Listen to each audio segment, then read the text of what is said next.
This is FanStream Sports.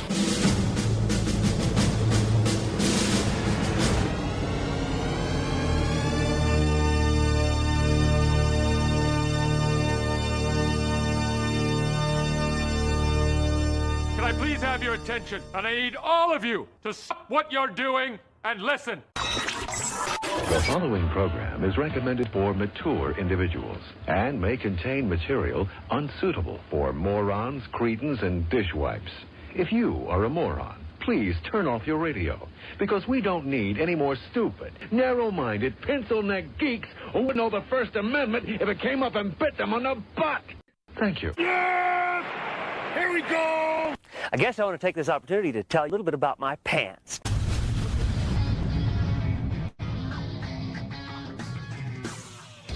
Oh, yeah. Welcome into the Colby Sapp IndyCarTim Show, that show that you tripped and made a big splash in the middle of. We would like to welcome you in as you listen to this thing live right now in your face and on your phones and probably on your computer screen or something along that lines. If you see a thumbs up button below the thing that you are watching, hit it and comment down below. If you're listening to that recorded podcast, we do have a number for you, the FanStream Sports text line. 214-937-0569 is what you do and how you communicate with the show. Everybody else, do what you do. Do it well and keep commenting down below. All right, Tim. What is it that our listeners do well, do you think, Colby? Like, they tune is that in. a thing? The people that listen tune in. All right. That's what they do well. That's why we love our listeners and our viewers. So Hi, viewers, listeners. That's the thing that they do. The guy that punches the buttons is one IndyCar Tim. Hello, Tim. Welcome to your show, Colby. I'm just happy to be sitting left seat for you and try to get you through this thing and be the voice of reason on this show, as you sometimes have to be dragged out of the ditch. Oh, my God. Let's go ahead and let everybody know that maybe a first-time viewer to this mess, if it's ever at the point to where – and by the way, in every other show that I've ever been on in the history of my life, except for maybe one, and that was the Arnie Spanier show. It's so great, you and Slow Jeff. The only other time that I have ever been the voice of reason has been with this show. Which was a deviation from your last show. What's that? That's a deviation from your last show when you're on KNC Masterpiece. I was the monkey wrench. Yeah. I loved playing the monkey wrench. I loved just occasionally thumping somebody in the nutsack. The problem is we can't have two monkey wrenches on this show. Right, and you don't know how to play the non-monkey wrench. I don't know how to do it straight anymore, man. You just don't know. And so when I get into Monkey Wrenchville and you're in Monkey Wrenchville, we're just going to stay in the ditch the whole time and forget what the show's about. By the way, we do have a great show. We are going to be talking about the Cowboys draft and trade that's happened. We're going to kick around all the good things that are happening with your Dallas Cowboys. I have a mystery shotgun that's going to be very niche. All right, I will get into the Marvel show that's coming that I couldn't believe it ever gets a second chance, and it does. But then my yesterday with draft happiness happening, not all of those things, I was in my van driving around down by the river, and my phone lit up and said that there is a Warframe Devstream happening right now. Oh, no. So the developers are doing their dev stream, and I'm like, all right, cool. Thanks, Twitch. I'll tune in. And I did. And oh, my God, boy. The amount of excited happiness. My Warframe pants are nuts right now. They are. So I've got that to talk about. A little good, bad, and ugly, a little news and notes. So we've got all that ahead. But, Tim, you said you had something to start this puppy off with. Colby, we all have those moments in life where we've reached some sort of life milestone, right? Right. When you're younger, it's, of course, high school, you're getting your driver's license, high school graduation, maybe getting married, maybe having kids. When you get into the kids thing, them starting school, maybe the kids graduating school.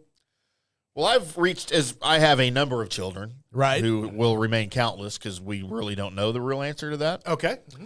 I've got my second to last, so my number 5 graduates this year, which is already hard on me because we'll have just one left in school. Right? Parker's a freshman this year. However, at the same time that Eli is graduating high school, you know what he did today that I had to drive him to on my way to the studio? What did he do? Job interview. He's getting I now have one son that's unemployed because he's a student. Wow.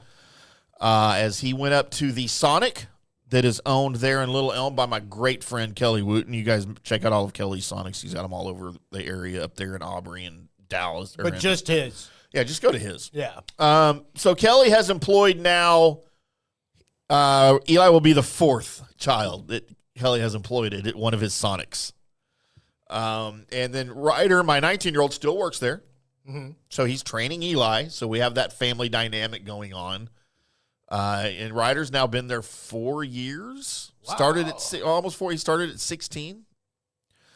Did it while he was going to school and stuff, and was able to handle it and juggle it successfully, and still finish school and all that good stuff. So we're hoping Eli can follow suit. I don't, man, and I've got concerns, man. And I had the same concerns about Ryder, though, to be honest, and it didn't faze him because Eli can't really do chores at home.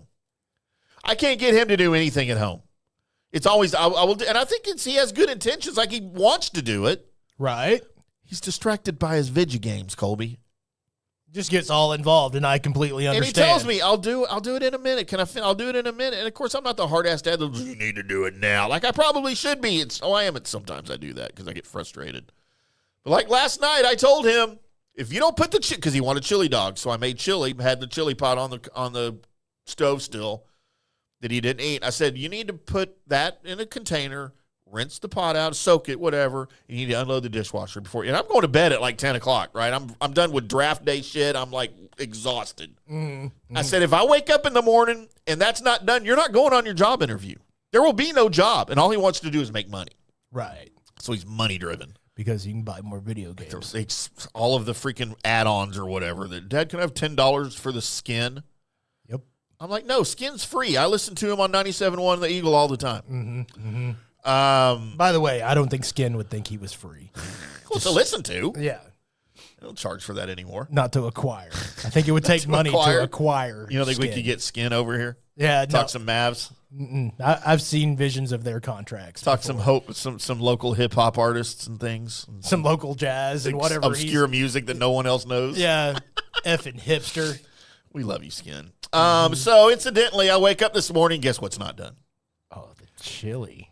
Chili was put away, but the chili-filled, dried-up pot is still sitting in the sink. No water, no soap. Uh-oh. Dishwasher's open. Racks are out, full of freaking dishes. Well, I'm not going to not let him go because I made the appointment, right, with Kelly and the manager. So I'm not about to. So I just like, dude, I shouldn't be doing it. I put the fear of God into him. I told him at first, I said, we're not going. Just forget it. What did I say last night? You didn't do it. Oh, man, I fell asleep. I'm really tired. I was tired. I'm sorry, Dad. Gave me the whatever. I was like, go get in the shower. See how you feel when you get out. So we went and showered. Do I look okay? I'm like, yeah, of course we're going. Whatever. Get in the car. So we went. I dropped him off, and then I just left him there because it's within walking distance to the house. Right. Which is nice because none of my kids have driver's licenses. Well, I mean, the older ones do, but not the 19, 17. Obviously, my 15 Parker doesn't have it. So had to be somewhere to get a job that's within walking distance. It was that Walmart or H-E-B. And those are a stretch as far as walking. Those are farther. So anyway, whatever. He was in there. He was all excited. He called me as I'm here. You know, it lasted like 15 minutes because they already knew they were hiring because he's my kid, and that's what they do. They hire my kids.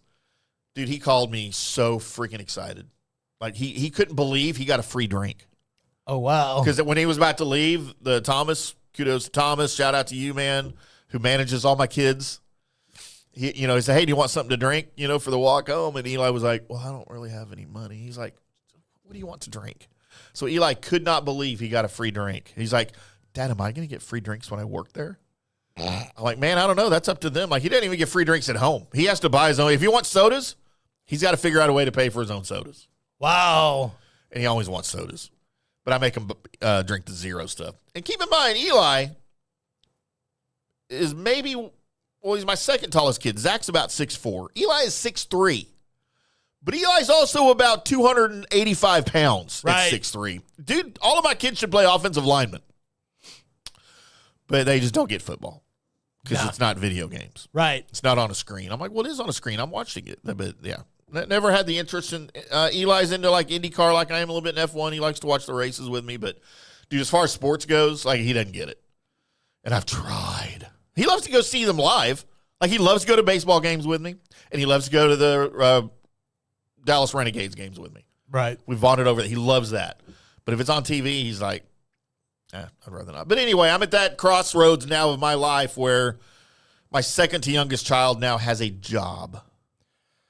And I'm not going to lie, Colby, it's a little bit of a struggle because I'm looking over there at Parker in the corner. 6'1" Parker, by the way. Right. Who got the same skinny DNA as Zach, who's 6'4", not even 200 pounds.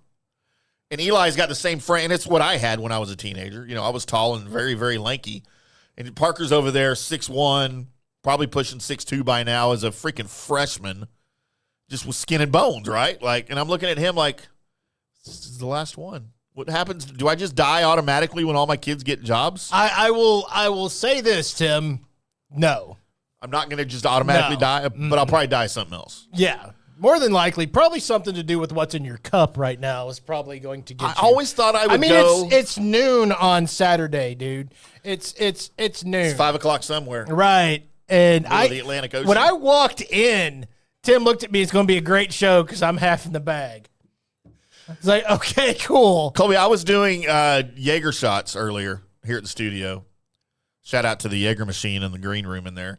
On the phone with a friend of mine who I haven't talked to in forever. And I was like, yeah, man, I'm about to do it because we used to do Tawaka shots all the time, but I don't have Tawaka. I only have Jaeger.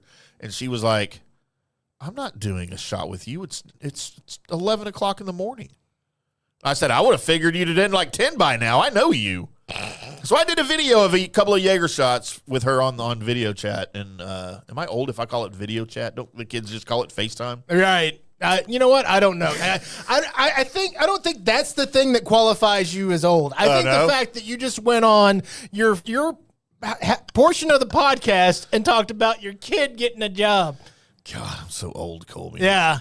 And you know what? Here's the other thing. I just be happy, everybody. Be happy on this thing that's happening right now. Be happy that he didn't pull out his wallet and start showing you photos. Or I don't have photos of me. I do have a wallet on my phone, though. I have a wallet phone, Colby. You know what? I haven't lost my wallet since I've done that. Or my phone. I usually don't lose my wallet. Except that time I left it on top of the car, I thought, remember, on the way to Walmart. I told that story on the air. But I didn't actually lose it. It was just in the garage. But see, the other part of this is turning 55, which I did a couple of weeks ago on Double nickels. April 7th. Mm-hmm. Because, you know, I have a lot. My parents were older, right? I've told that story. My mom was 40. My dad was 41 when I was born. My dad retired, was forced into early retirement. He worked for Otis Engineering, which was a subsidiary of Halliburton back in the day. He was forced into retirement in 1985 at the age of 55. Oh, wow. And I can remember his retirement, his party, all the gifts he got going in. And, you know, I was 14, 15. So, of course, I remember it. And I remember 55, like, God, you are so old. Like, oh, my God. Like, who lives to be 55? Like, to me, that's what I think of, like, as 100 now. Like, I'll be honest, like now 70, that ain't even old to me now. People in their 70s, that ain't even old. But at the time, and so I can remember, now I'm 55. Like, I'm as old as my dad was then. And I have memories of that. Mm-hmm. Thinking how freaking old he was. I did that with my old man. God, rough, man. When I realized we were in the middle of his 45th birthday. Mm-hmm. And I'm like, I don't know, I was 8 or 9 or something. And in the middle of his 45th birthday, I'm thinking, you know what? That's when you're old, is 45. And so on my 45th birthday, I was like, okay, well, crap, that's when you're old. Yeah, I don't. You know what? I think we should all do the Prince thing. Tim, What's the Prince thing? The Prince thing is he was asked in an interview how old he was, and he says, I don't count birthdays. How many birthdays have you had? And the guy the interviewer starts to answer, and Prince says, well, I can only think of one birthday that you've had, and that was the day that you were born. Yeah. And I don't count birthdays. For that reason, I wake up every day thinking I'm the same as I was, without any numbers put. And it made me think. Yeah, he's doing it right. Holy crap! Would we not feel as old as we are if we stopped counting? If there wasn't a number attached to it? Yeah. I mean, I feel like I would. My body's broken down. I don't think I would. I don't think anything would ever catch up to you until it's finally like then you really feel old. Mainly because, all throughout life when something hurts, because okay, cool. Something hurts. Well, I'll just, not do that anymore. So look, and I did that at 25 because I have an older brother that's 13 years older than me. And I remember when he turned 25 when I was like 12 thinking, God, a quarter of a century old. At 25 was old at 12. So I remember when I turned 25, I was going to stop having birthdays. Because when I was married to my first wife, who was a year older than me.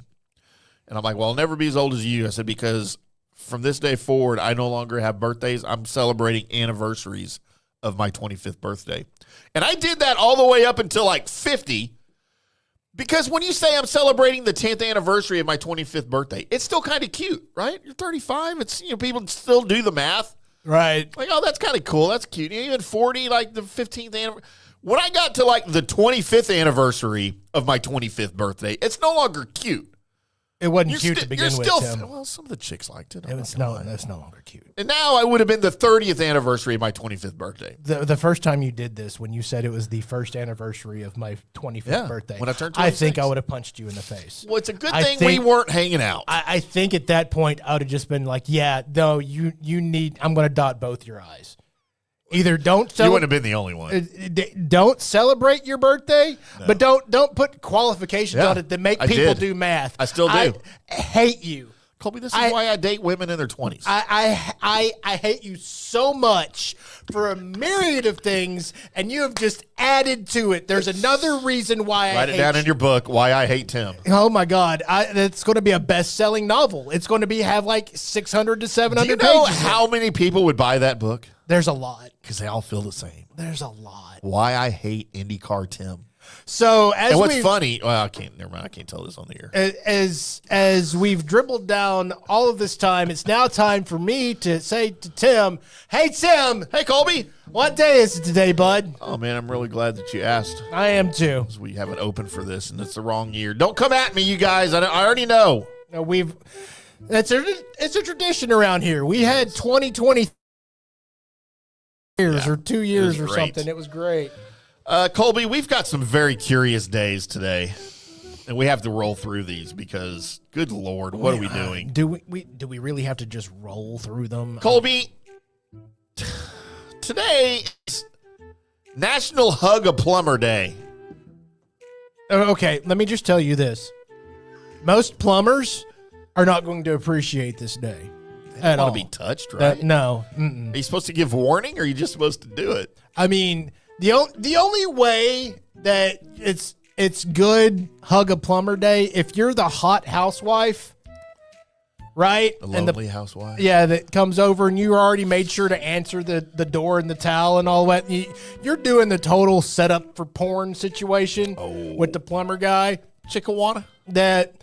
That plumber's probably going to be okay with the hug, and then depending on their marital status, that'll be as far as it needs to go, or they're so unhappy with what's going on that they're just ready for any kind of action they can get.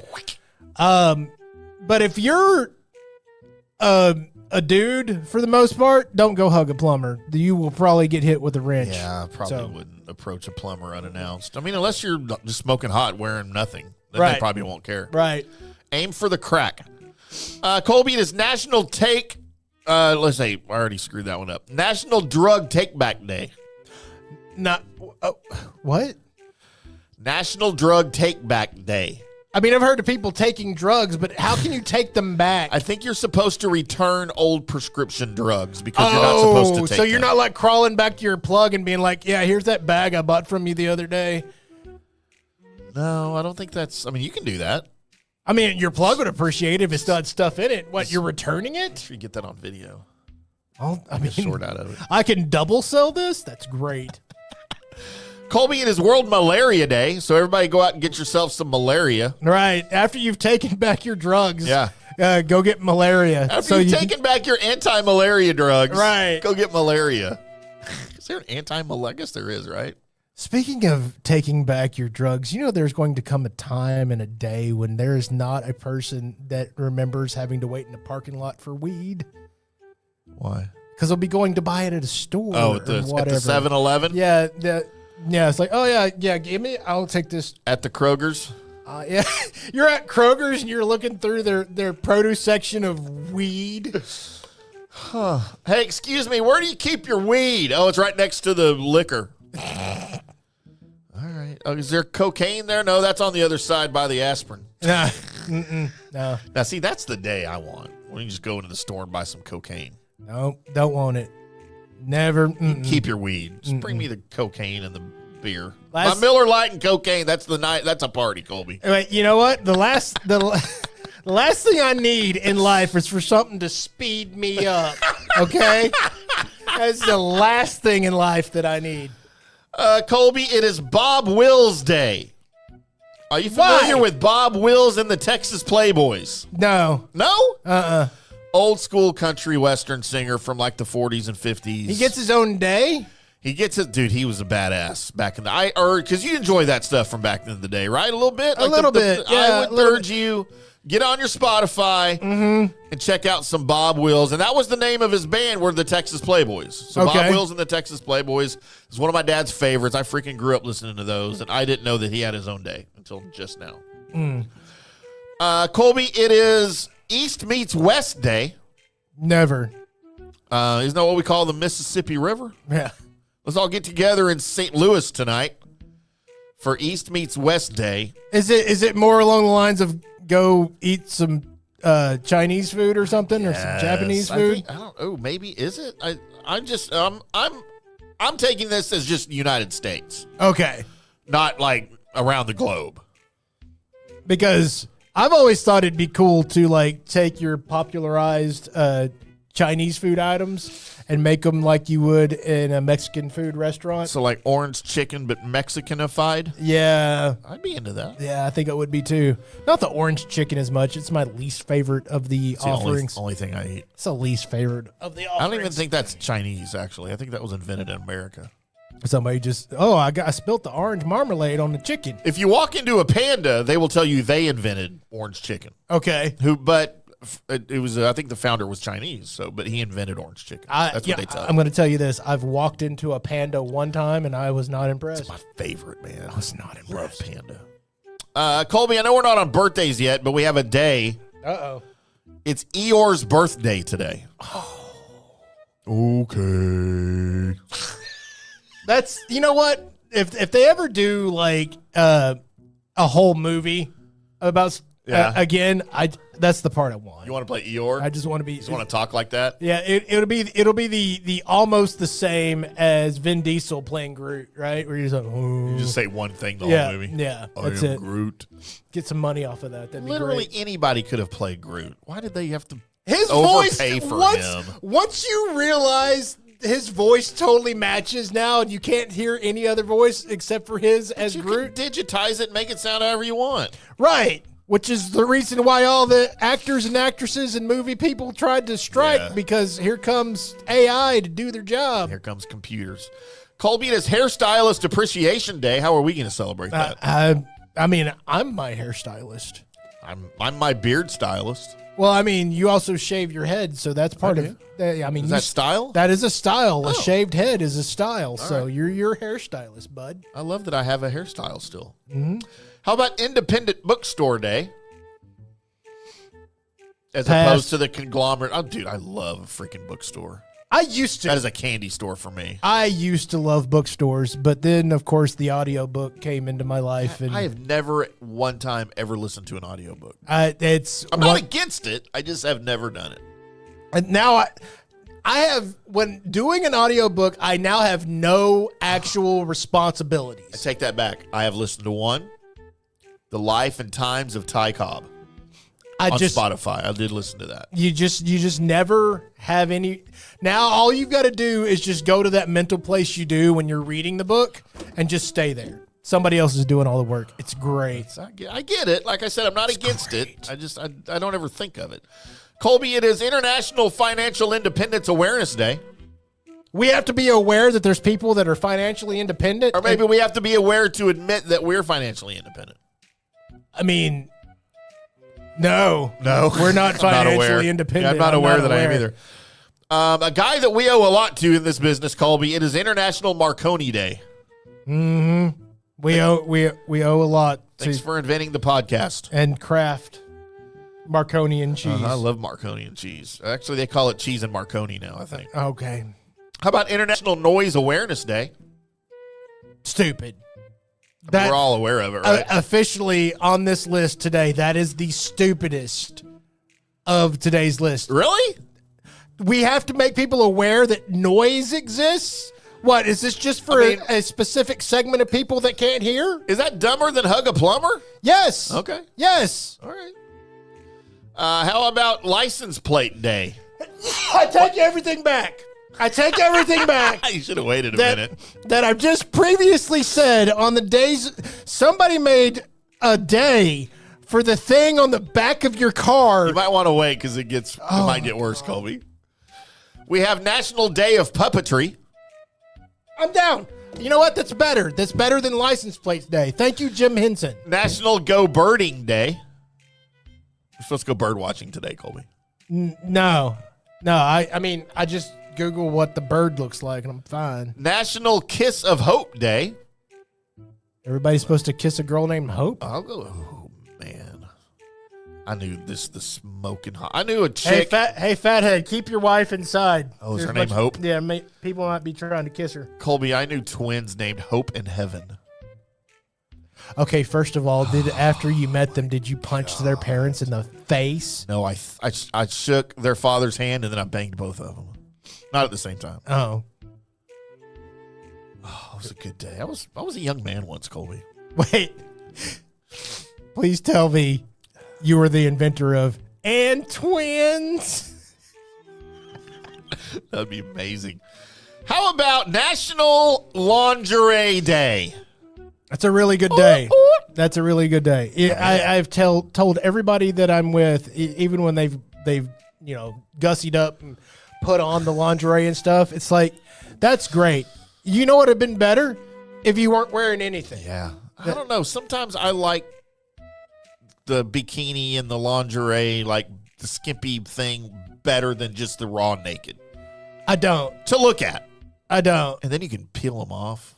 See, your eyes. That's the thing. But most of the time, it was either our money pool or my money that went to buying the lingerie, and I'm just thinking, I don't get enough benefit from this because all I'm going to do is take it off of you. I just like looking at it, though. Sometimes I like wearing it. By the way, mark that. You ever worn lingerie, Colby? I have not. I mean, you're not going to. And every stupid bit I've ever done in my entire life. Do we need to put that on the wheel? At not one point in time have I ever wore lingerie. Do we need to put doing a show dressed in lingerie on the Wheel of Misfortune? Yeah, we're not doing that. I got some you can borrow. We would have negative viewers. We would literally have negative viewers. I mean, I might be wearing lingerie under what I'm We'd wearing get right banned now. from whatever we're on because a ball would fall out. Will you two ban us if we're wearing lingerie? Probably. I'd ban us if we Colby, it is National Mani-Pedi Day. You ever had a mani-pedi?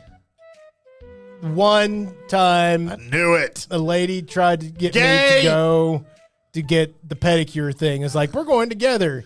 And I got there, and the little Korean lady looked at my feet and just to pull out the angle grinder and just said, she literally looked at them and says, "Oh dear." With a pause after it, and I was like, cancel all my appointments. I was like, lady, I am a dude from East Texas that have spent most of my life running down dirt roads with no shoes on. This is just how my feet work. Colby, when I was in my 20s and had money, because I didn't have kids yet, and I only had one wife and one ex-wife, I would get a mani-pedi about every 3 months. I had a regular place. I had a regular girl, and it was amazing. Can't. I wish I could do that again. I just don't care anymore. I'm not ticklish in any way, shape or form, but it's my feet. I'm ticklish in all the right places. Those are my tools. They're not really need to be gussied. They don't need to be gussied? No, they don't need to be gussied. All right. No. I've always liked men, but suddenly I was questioning myself. All right, JP. Colby, it is National Sense of Smell Day. Yeah, I don't have that right now. Okay. So we've had National Noise Day and Smell Day. On the same day. They don't even get separate days. You know what? They should just went ahead and said, by the way, it's also National Taste Day and National Sight Day, and just bust them all out. How about just National Census Day? Not census. Yeah, census. because then everybody will just start counting people. Oh, people are stupid, Colby. Yeah, this is true. How about National Zucchini Bread Day? No. I don't need zucchini bread. I like regular bread. There's easier. If you're trying to make a healthier version of bread, then just make the chicken bread. Like banana. Oh, okay. Stop it. What? Chicken bread's awesome. Get the fuck out. No, stop it. That is not a thing. That is a thing. Why would you make bread out of chicken when you can make bread out of bread? Because you're trying to watch your calories and what get does more that protein. have to do? Bread's not fattening. It is. It's literally made out of elemental earth things. Bread is not great for yourself. I dispute that. It's not. As much as I like banana bread. Banana bread's good. I think that's the only kind of bread I've ever had. That's not real bread. But banana bread at work, yo. Colby is finally. God, we still have so many. Just do finally. We're 30 minutes in. We need. It is World Penguin Day, Colby. Is Morgan Freeman going to be telling me about these penguins? Because if not, I'm not interested. So all I can think of when I hear penguins is Benedict Cumberbatch. Oh, with him trying to say the word penguin? Because he can't say the word penguins. Yes. Have you seen that? Yes, I have.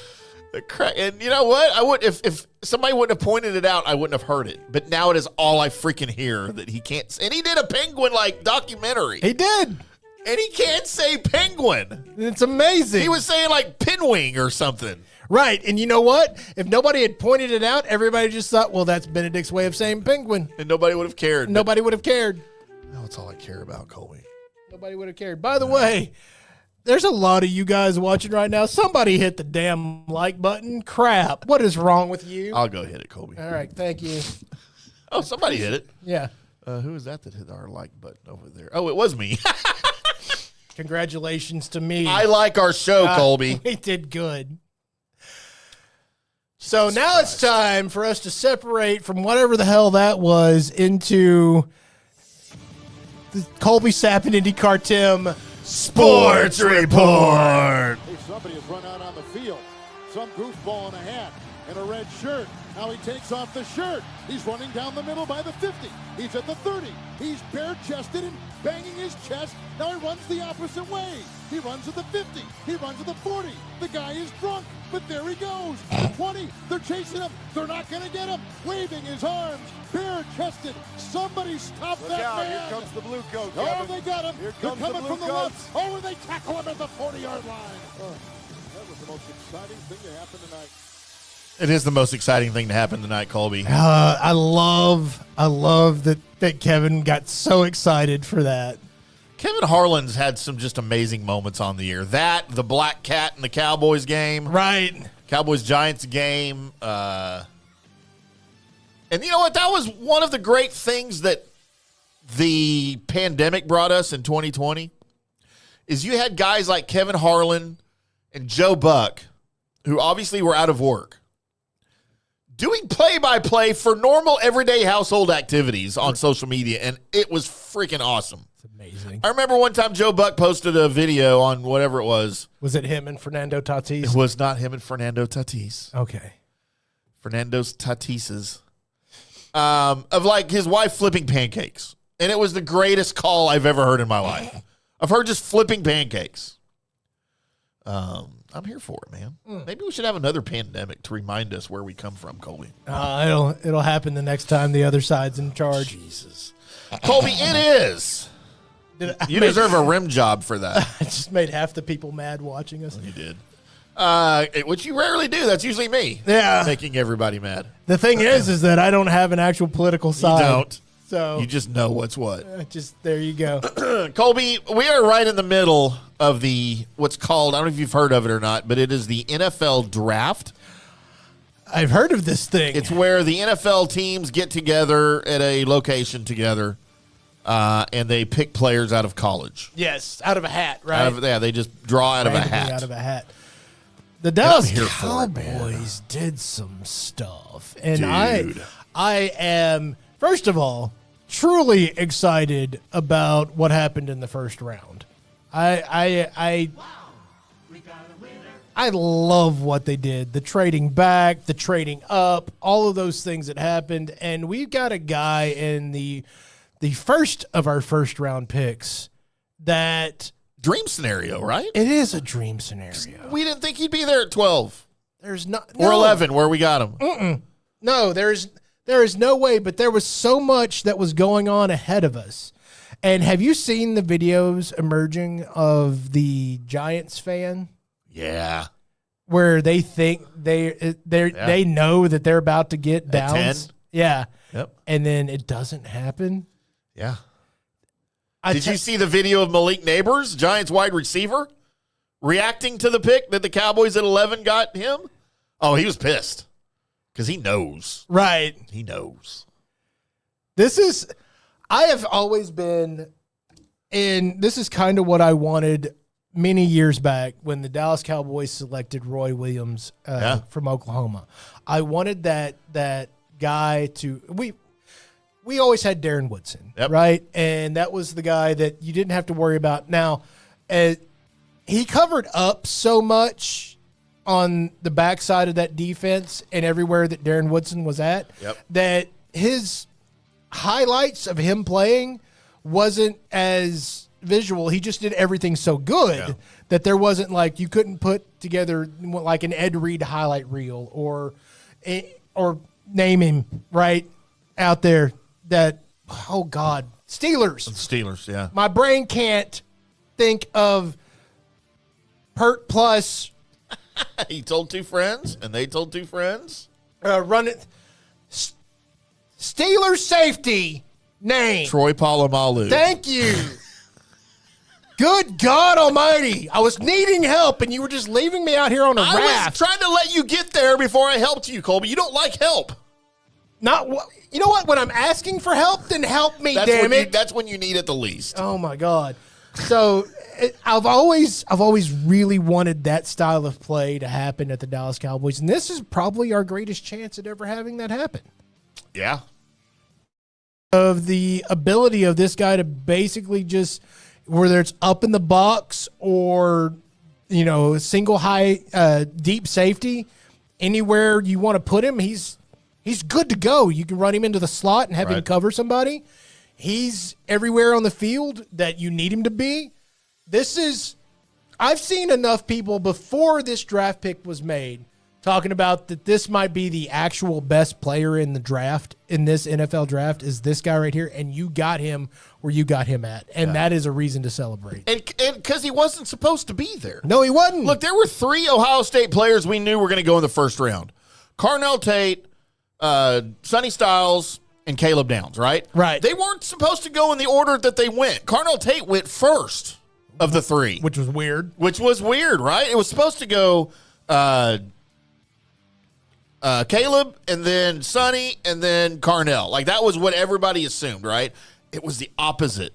So, but here's the thing, man. As I talked about ad nauseum on the Dallas Cowboys Daily Blitz for 2 weeks leading up to this thing. I said, look, guys, if there is a run on offensive players in the first round ahead of the Cowboys, there is a real good chance that he could fall. Like either him or Sonny Styles could. I would have been happy with either one at 12. Right.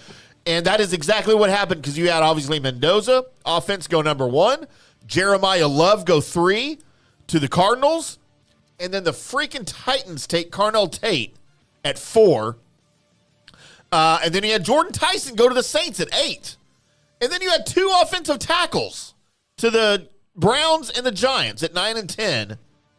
And then the Cowboys traded up one spot from 10 to 11 for 2 fifth-round picks to make sure that you get – because here's – look, at first when this happened, I was like, well, why did they just trade up one pick? Did they think Miami was going to take? Because Miami wasn't going to take them.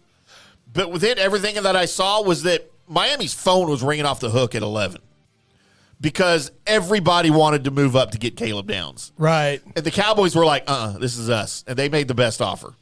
And they ended up moving up to get him. And well, because they only put him down one spot. One spot. Right. And that was a steal, man.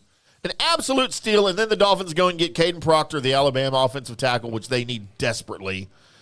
Man, things just worked out. And I'll tell you this. If Caleb Downs would not have been there at 12, they'd have gotten Reuben Bang Jr. And I would have been happy with that. Instead, he goes 15 to the Buccaneers, who are freaking ecstatic because that is their guy. That is their guy. And we've talked about that over on FanStream Sports Tampa Bay on the J.P. Peterson Show, just how exciting that was for them the last couple of days. But, man, and then Dallas is able, instead of picking at 20, to not just still get their guy at 23, but add more draft capital. Yes. For these later rounds. And you get Mekhi Lawrence, the edge rusher from UCF, who I watched a ton of because I cover the Big 12. And the Cowboys defensive staff has a guy from UCF that's on there that knew exactly what they were getting when they get it.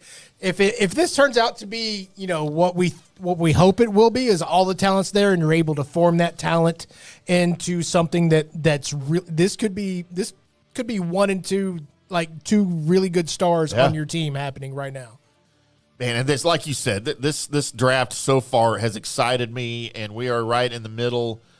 And then, of course, they make the trade because you still need a linebacker. And, again, I've been touting this. If you guys aren't listening to the Dallas Cowboys Daily Blitz every morning, 7 a.m. live or wherever you get your podcast later the same day, I've been touting this.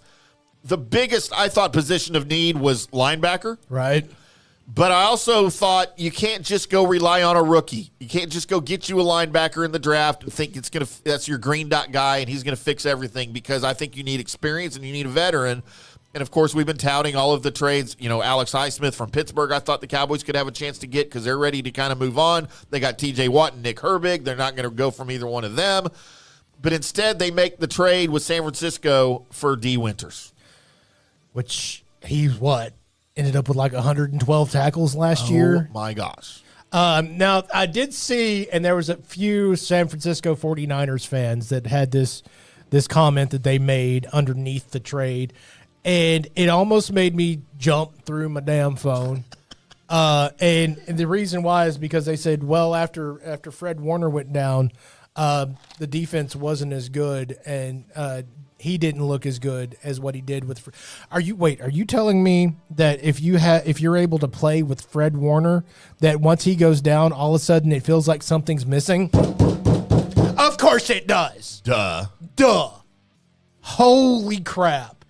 The level of dumbness that takes is not too low level of dumbness, but it's pretty dumb that a defense doesn't look as good without Fred Warner as it did with Fred Warner.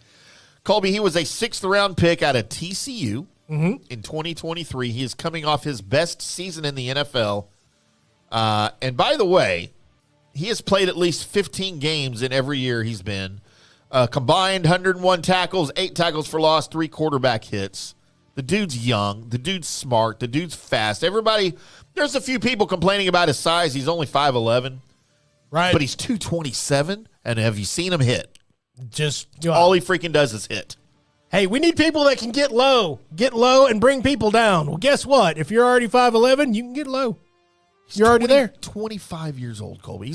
He's the same age as some draft picks this year. He's the same age you thought was old when you were 15.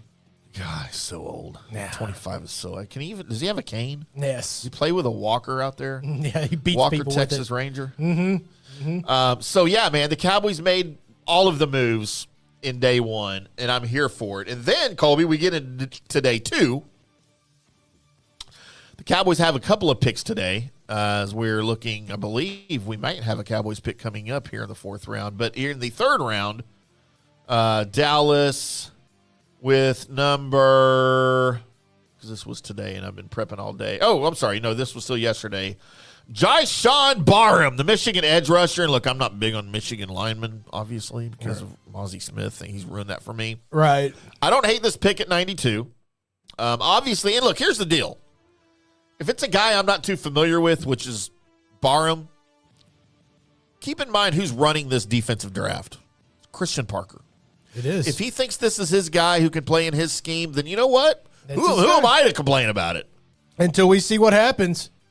Don't start your yapper yet. Yeah, no, I'm here for it. And then finally, Colby, in the fourth round, which was today, of course, interestingly, with the first pick of the fourth round at 101 overall, the Tennessee corner Jermod McCoy finally goes with all of those injury concerns. And at first I wanted Dallas to grab him, and I wanted them to grab him high, but then you kept hearing more about the medicals, that he might not be ready, and he might not be ready for a minute. I think at 101 to the Raiders is probably right about where he needed to go. I know that pick's not going to work out because his name's not Max, and he went to the Raiders. Yeah, that's how I know that's not going to work. The Cowboys grab at number 112 overall, Drew Shelton, offensive tackle from Penn State.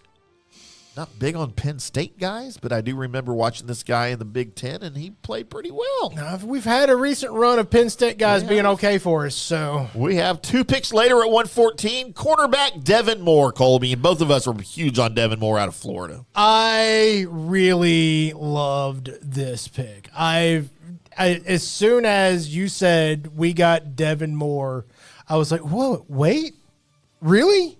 Because his style of play and what he did, I mean, yes, were they great down there in Florida? No, they weren't. Well, that's coaching. But there, every time I watched, Devin Moore jumped off the screen. So I'm excited. And again, Christian Parker's making these defensive calls. So if Christian Parker's in on him, guess what, Colby? We're in. So am I. And this is perfect timing on a live show on our Cowboys segment, as I got a TCU horn frog in my throat. Because Cowboys are on the clock right now, Colby. Whoop, whoop. And the pick is in at number 137 in the fourth round overall. Of course, your biggest needs, I believe, still here are linebacker, cornerback, defensive line, and offensive line. So we will see here eventually, unless I have some intel that I might have on a text thread. You probably do have some intel on a text thread. As I was getting some intel last night or Thursday night ahead of picks here. I'm really kind of hoping for just a good offensive lineman from a known school that, maybe a guard or something like that that's able to, kind of play most positions on the line if you need them. Move them around a little bit. A little swing lineman action. I would love for that to be here right now. And that because we've seen what happens with this offensive line down, and it's been every single time because they lose the flow, they lose everything. If you have somebody that you trust coming in, that would be amazing. So give me that. Give me that for this pick. The Cowboys, of course, in the middle of their drought, have not reached the NFC Championship game since the 1995 season. Colby, best players available according to Yahoo, which is Nate Tice and Charles. I love Nate, son of Mike Tice, by the way, if you didn't know that. Nate Tice is. Watch out. He'll bite your ear off. He will bite your ear off. Charles McDonald also. Garrett Nussmeier at quarterback, your first available, best available still. Keith Abney, Arizona State cornerback. Colby, how about Zane Durant, your Penn State defensive tackle, is your best available defensive tackle, according to them. Or Sam Hecht, center from Kansas State. Dude, I would like either one of those. That's where no. If we're taking just out of those, no. Give me the guy with the last name Hecht. Hecht, Hecht.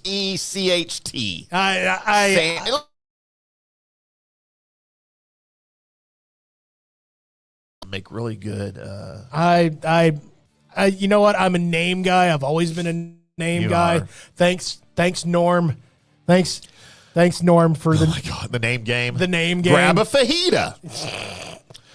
Colby, before we get to the pick here, we did have some controversy in the first round of the NFL draft. I'm not sure if you were aware of this. Mm-hmm. And it had to do with the Steelers picking Makai Lemon at the Eagles picking Makai Lemon at number 20 overall. I'm going to go ahead and say this. Every time somebody's named Makai, Eminem fires off in the back of my head that Makai Pfeiffer. He's no Makai Pfeiffer.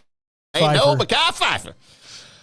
And this is interesting because the report is, good God, what is wrong with my voice, man? Maybe it's not enough vodka. You're right. I think maybe I don't have enough vodka. I don't think that's been the answer to anything ever. I'll fix that during the break here in a minute. Not enough vodka. So Colby, at number 20, the Philadelphia Eagles selected Makai Lemon, the wide receiver, obviously. However, the interesting part of this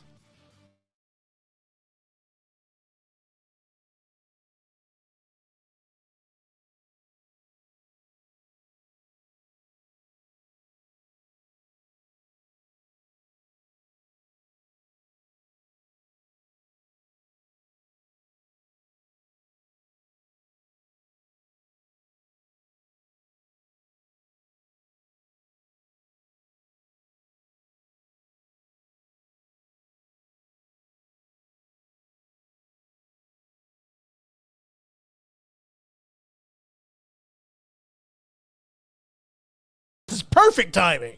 This is perfect timing. As I think we might be back. Oh, we had some comments that I completely missed here, too. The Cowboys pick is in. Colby, it's not one of the guys we talked about. No, it's a left tackle. But it is. Or is it a left tackle? Or is his name LT? Never mind, his name's LT. His name's LT. Okay. He's an edge. He's an edge. He's left tackle Overton. What if that was his name? He played edge. His name is left tackle Overton, and he plays edge. His dad's probably pissed right now somewhere. You know what? An edge from Alabama. I'm not mad at that either. Well, I'm not mad at that either. As long as his name's not Chris Braswell, and he got drafted in the second round by the Bucks in 2023, then I'm in. Because he's been a miserable failure. Well, the fact that he was already drafted means that I don't think it's. You don't think they can take him again? Good. Nobody would want to anyway. So LT Overton, your 137th player drafted by the Dallas Cowboys. He is your fourth round pick. He is an edge out of Alabama, and I'm here for it. I think we're back on the air, Colby. Special thanks to Justin Garcia, who threw it up in the chat here just a minute ago. F for LT Overton. Yeah. All right. You can have your thing. Oh, look, we're back. Colby, but we did have some controversy, as I mentioned. I have the audio here that we need to listen to. Okay. As I attempt to get to where I needed to be before our internet fritzed out on us. I think we're all back up and running. We still have our 70,000 people watching. We're good here. Because before the Eagles drafted Makai Lemon, guess who was on the phone with him saying they were going to draft him because they thought they had moved up into the number 20 spot? The Pittsburgh Steelers? The Pittsburgh Squealers. However, Makai Lemon is on the phone with Pittsburgh, and his agent comes running in. Who's on the phone with you right now? Hang up. Philly's calling you right now. They moved up to 20. They're taking you. So he hung up on the Steelers to take the call that the Eagles. So this isn't the actual audio of this. This is our buddy Nick Harris with the Fort Worth Star-Telegram, Colby, as he was telling this story to our friends at the Haymaker Network, because this was really, really funny. Oh, that was the wrong one. That's still That Kevin was funny Harlan. too, wasn't it? Yeah. Now I got to find it because I thought that's where it was. Oh, dear God. Oh, wait, it's on page 1. I did this on purpose. Pittsburgh is pissed about this. They feel like Dallas duped them. They, especially with the draft being in Pittsburgh. Remember, Dallas had they the number felt 20. Embarrassed on a national stage. So there was a wild development that happened in the war room, not only in Dallas last night, but also in Pittsburgh and in Philadelphia. So the Cowboys are sitting there on the clock at pick 20. They were planning on taking Malachi Lawrence right there, but they did, entering that pick, they wanted to trade back. They had been tipped off somehow that Mekhi Lemon was going to be the pick for the Pittsburgh Steelers, the USC wide receiver. There's a lot of connections with that new Pittsburgh staff. Remember, Mike McCarthy is the new head coach there. He hired a lot of assistant coaches and executives and scouts and people behind the scenes that were in Dallas just a couple of years ago. So it could have been as simple as someone in the Dallas war room just shooting a text to somebody in the Pittsburgh war room, being like, hey, who are y'all taking here? And them thinking, oh, the Cowboys are taking defense. This is just two guys, two girls talking right here. It's like, oh, we're taking Mekhi Lemon, And the Cowboys call Philadelphia. They're like, hey, the Steelers are going to take Mekhi Lemon. We know you want a receiver. Come up here, do this deal with us, and give us 2 fourth-round picks. And they did the deal. And Pittsburgh is pissed. Wow. Multiple sources have told me this morning. Damn. I love that. Yeah. I love the Cowboys being petty. And yeah. It worked out great for them. This isn't a Boy Scout troop, man. We're trying to win a championship. Yeah. Who cares if the Steelers are pissed off? There's clips out there of Mekhi Lemon being on the phone with the Pittsburgh Steelers and then him being like, hey, why is Philadelphia calling? And his agent's running in the room. Philly just traded for you. It's going to be Philly. And he has to hang up on the Steelers and answer the Eagles phone call and take that, and he's drafted at the 20th overall. How great is that story? I mean, that's great. Okay, now if this is just to get back at McCarthy, if this is just just because there's bad blood there between the Joneses and McCarthy, and this was all I like it even more. This is all cooked up, then that's crazy. It's crazy on multiple fronts because A, you wanted to do this so badly that you traded with people inside your division and gave them what they wanted. Your arch rival, Philadelphia Eagles. You did that just to get and gouge one in to the happy Mike McCarthy. I'm here for it, man. How much? If this is the case, then truly, how much of a jackass is Mike McCarthy? Or Jerry Jones? Well, we already know that. We already know that part. I think it's great. I freaking love this. We had another story.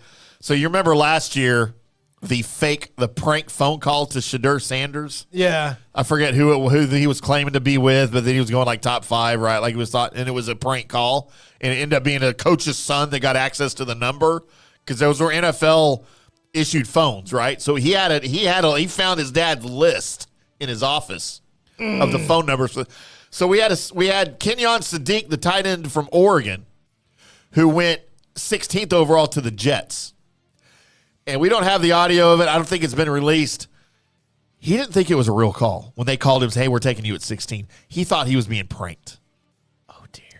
And apparently he gave whoever the GM is up there, whoever called him, he put him through a series of tests to make sure it was a real phone call before he believed it was really the Jets calling to take him at 16. Talking about first impressions gone awry. Man. Dude. But I kind of get, like, he wasn't supposed to go that high. I get it, but too. It is the Jets, though. You do. Yeah, the Jets are going to do dumb things. If it's, you know what, if I'm not supposed to go that high, but Cleveland or the Jets or who's another horribly managed team, the Raiders.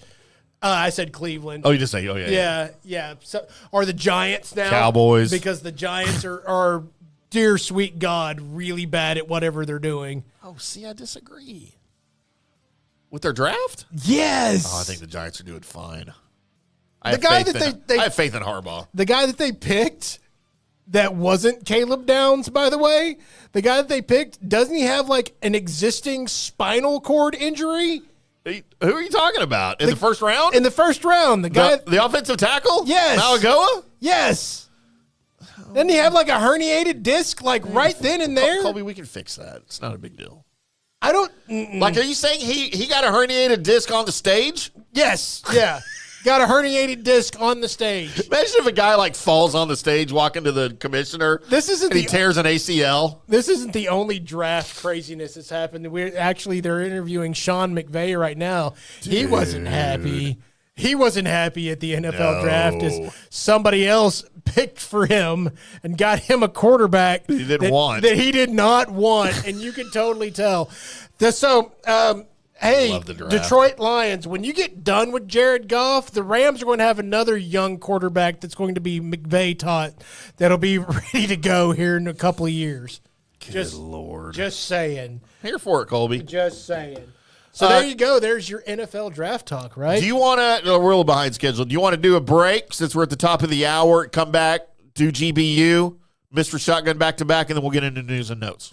We can do all that. How's In fact, what we might do is go ahead and give you your mystery shotgun before GBU and then roll it like that. Hey, it's your show. You can do whatever you want, man. So coming up next, we're doing a little mystery shotgun with a little bit of Marvel MCU news for you. And also, if you're a video gamer, got some interesting stuff there as well. Then Here for it. Good, Bad, and Ugly, and news and notes. That's all coming up on the Colby Sapp and IndyCarTim Show. Hi, golfers. IndyCarTim here. I want to talk to you a little bit about Golf Central Magazine. It's not just a golf magazine. It's the magazine for everything. Turf, travel, philanthropy, and lifestyle. Head over to golfcentralmag.com and check out the latest issue. Some of the regular features in Golf Central Magazine: the Golf Bachelorette of the Month, the Golf Bachelor of the Month, the Golf Cart Girl of the Month, Golf History, Grip It and Sip It. So head over to golfcentralmag.com. It's free. It's the magazine for everything: turf, travel, philanthropy, and lifestyle. Golf Central Magazine at golfcentralmag.com. We'll see you there. Hey folks, let me tell you about Bay Area Modern Medical Center, a very different kind of approach to primary care. Personalized preventative medicine, not a one-pill-fits-all mentality. Christopher Lugo and his experienced medical staff are proactive in looking at issues before they become a problem, encouraging a healthy lifestyle with proper diet, supplements, and exercise to optimize your active lifestyle. Rather than the impersonal, rushed approach, you will be the only patient and will have our full attention. That's new. Getting old is inevitable, but feeling and looking old is avoidable. Bay Area Modern Medical Centers are experts in anti-aging regenerative medicine that optimizes your body's performance in many areas. So call for an appointment to get started on a journey back to full health and a happy life with a new, modern way of healthcare. Call 844-977-3477 or go to BAMMC.com. That's 844-977-3477 or BAMMC.com. Today's show is brought to you by Tomstown, a premier craft distillery based in Kansas City, Missouri. Discover their award-winning lineup, including double oaked bourbon, botanical gin, and double grain vodka. Named the best craft vodka by the readers of USA Today. Available for online delivery in 40 states. Visit toms-town.com or their Kansas City distillery to explore more. Elevate your game with Tomstown, where history meets innovation. Please enjoy responsibly. Hello, folks. Let's talk a little bit about turf life. And what is turf life? It's pretty much if your life involves turf in any way, shape, or form, you live the turf life. Go ahead and brand yourself with the turf life. Maybe a back window decal, maybe a hat. You know where you can get those kinds of things? To showcase that your life revolves around sports and or anything that involves sports. If it's a sports business or sports education or just your enjoyment of the outdoors, head over to turflifeclub.com. Become a turf head. Join the club today. You can do that by going to that said website that I just told you to go to. You can snag your window decal like I was talking about, or any of your other turf life accessories. Show everybody that you live the turf life, and we'll see you there over there at that turflifeclub.com. Although it may seem tempting to go without health care insurance, the financial risk far outweighs the gain you may experience. For example, did you know if you simply broke your leg, it could cost you nearly $7,500? Put on top of that a hospital stay, you could be looking at $10,000 to $15,000. Ensuring that you don't go uncovered is so important, as according to CNBC, high medical bills are the highest contributing factor to why Americans end up taking money out of their retirement savings, or worse, find themselves filing bankruptcy. So go to don'tgouncovered.com or call 800-669-1000 1505. Now, depending on your income, you can get plans for zero premium. Our experts will guide you through the process effortlessly. They will shop many plans and find the one that's right for you. I called and I have full health coverage through Florida Blue for zero monthly premium. It's a free call, so why go uncovered? It's a huge risk. Go to don'tgouncovered.com or call 800-669-1505. That's 800-669-1505.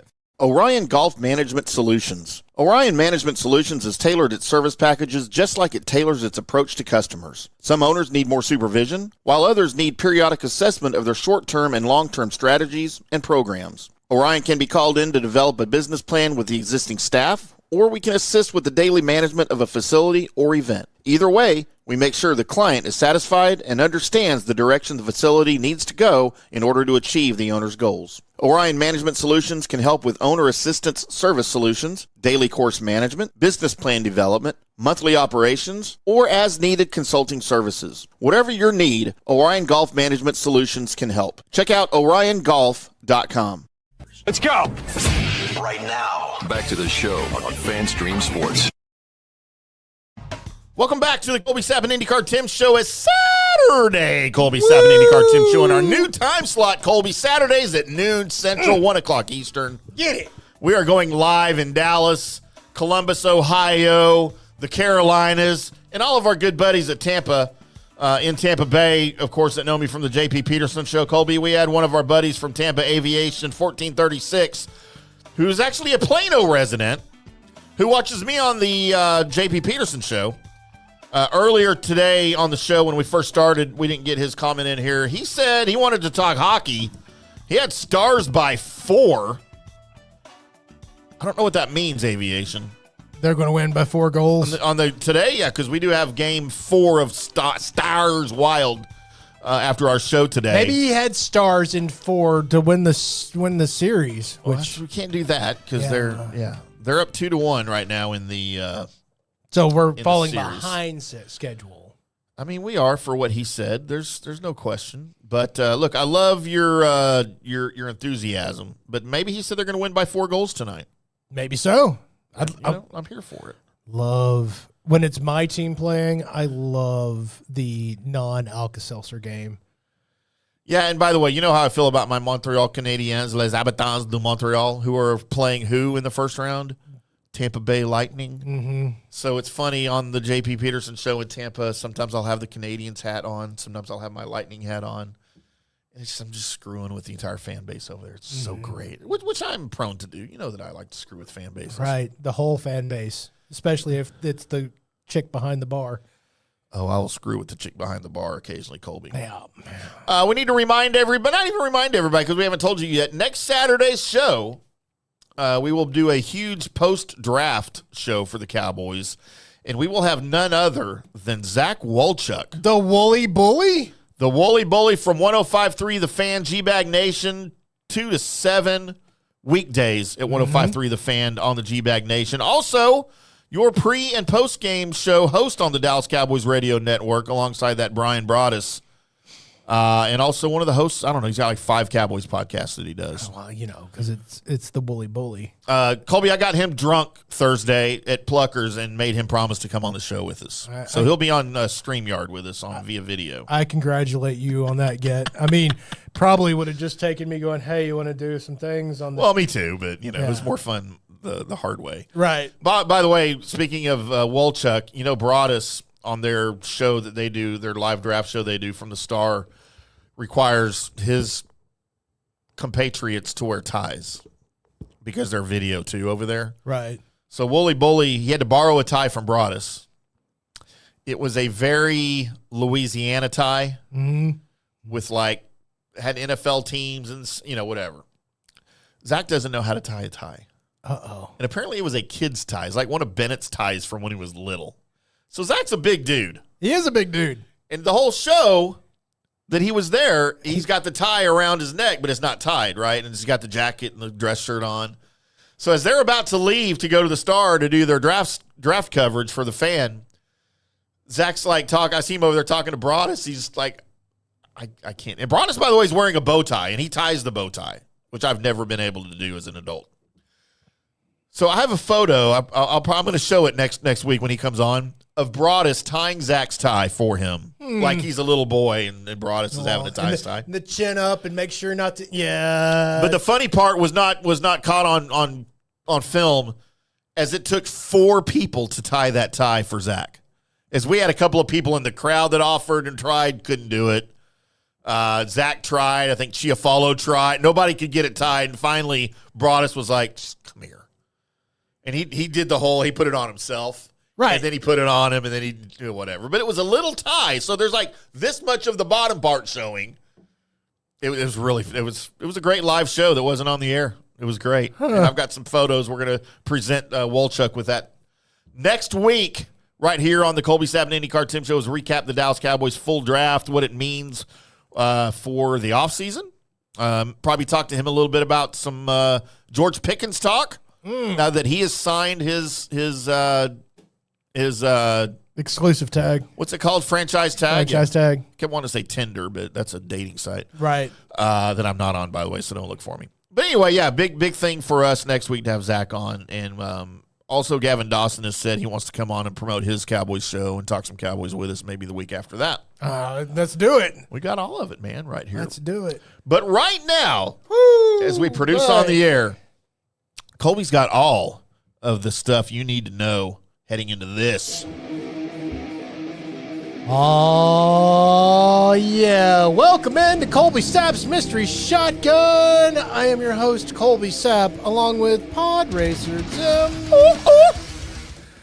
So the world of the MCU, which has been taking some punches from the world of entertainment and trying to get back to the big, huge conglomerate thing that it is. And it's been a little bit of a struggle, but they've found some they have found some things that make things work with that MCU on Disney Plus with the addition of the Netflix's Daredevil crew. And by doing so, they've really kind of re-sparked some interest through numbers and getting numbers into basically not a dying group, but not doing as well as what they wanted to do.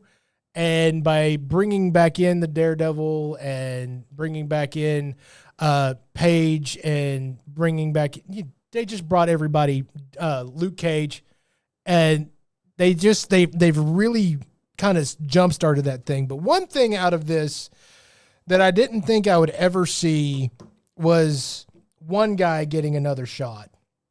And that one guy being Finn Jones. Finn Jones's Iron Fist, the season 1 wasn't great. Season 2 was appreciably better, but it wasn't something that, anybody thought should keep going at all.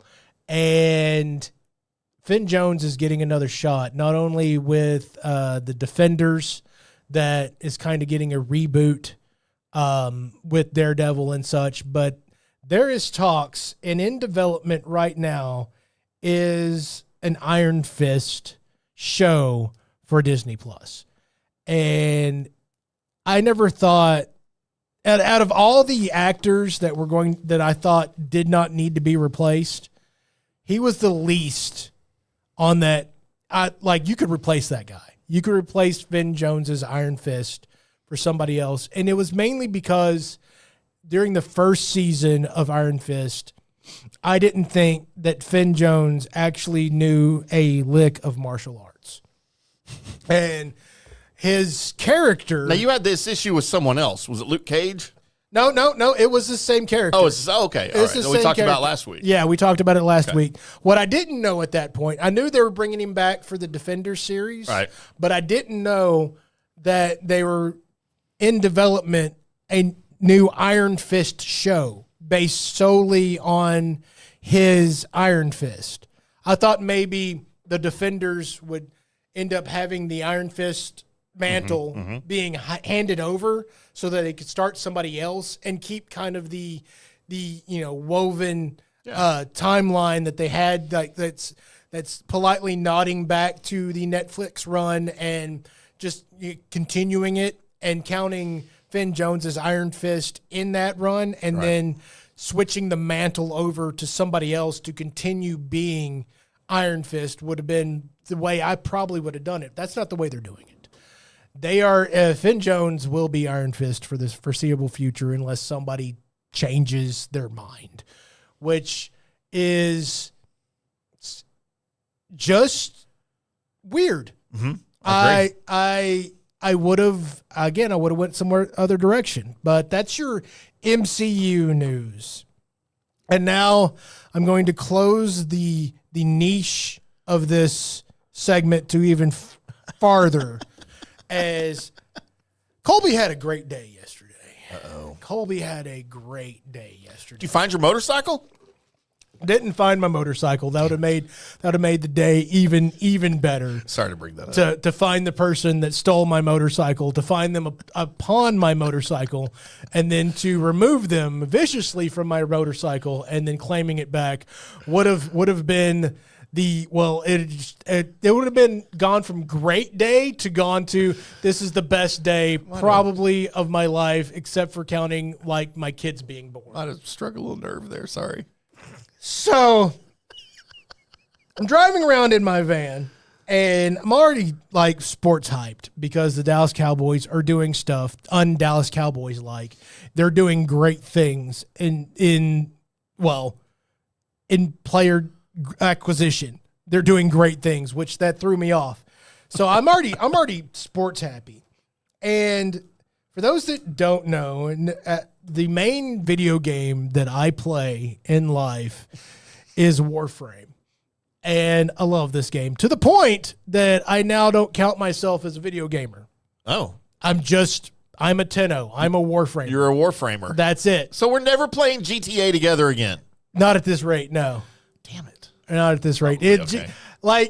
I am so far into the rabbit hole that GTA 6 could come out tomorrow and I might just get it later.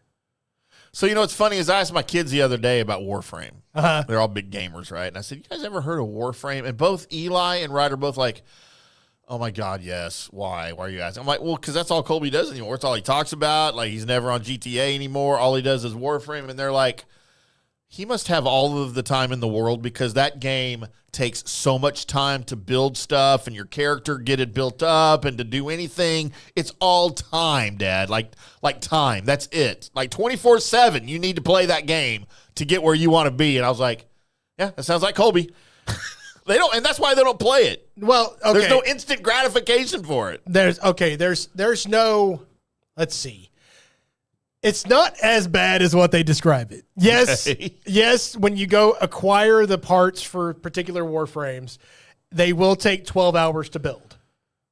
Lord, doesn't sound fun. But that's the thing is, that's for 12 hours down the road, right? You don't have to be on the game for 12 hours in a row for it to build. It takes it. So it takes the game, not while you're on it, but just it takes the game that long, like real-time stuff. Right. And then once you get all the pieces together, then you go to put your Warframe together, and it's 3 days later. Sounds exhausting. But you don't worry about it, right? But you like that payoff. Like you obviously you're into that. So I don't know if I could do that. And it's not instant gratification. It is a grind. But my main thing that I love is that the guys and gals over at DE, which is Digital Extremes, which is the people that make the game, really, really, really love the people that play their game like a lot. I have never experienced this to the point that we just had like an update that gave us another Warframe, that gave us more stuff to do.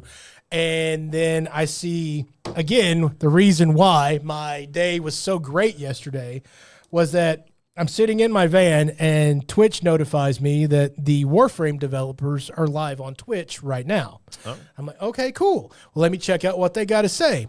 And what they have to say was there's like 5 or 6 more weapons coming to the game that are the super form, the Incarnate weapons, which is exciting. And then they also had a trailer for an upcoming storyline that, by the way, it was all death metal. It was all amazing. And it included 2 frames, one of them being one of my favorite frames. And one of my favorite frames being Garuda is getting a proto frame. You don't know what a proto frame is? It's like you're speaking a different language. Let me explain. Right now. I have no idea what you're talking about. So the Warframes, the actual robots that are in the game. Is that what a Warframe is? I never knew what a Warframe was. Okay, so a Warframe, I'm about to explain to you what a Warframe is. Okay. So there's this group of people that had to fight these evil bad guys, but they were evil people. And so their way of fighting them is they went and found these people that had like abilities. Okay. Right? Like superpowers. And then they just removed their souls and made them into Warframes. Huh. So that they can control these powered people to go fight the evil things that were coming in to destroy everything. Is basically what happens. All right, I got you. Right? Who comes up with these things? Somebody doing a lot of drugs probably started this idea. Right. Start a video game, Colby. Right. So, I mean, we'd have to do a lot of drugs. Okay. Are you ready for that? As long as we can do it here at the studio, I'm good. So, at any rate, that's what a Warframe is. A proto frame is now where you get a backstory for your favorite Warframe, like what kind of person it was, what happened to them, how they ended up becoming a Warframe. So the proto frames give you a whole lot of story that some people need, some people don't in this game. Some people just don't even care about the lore. They just want to give me stuff.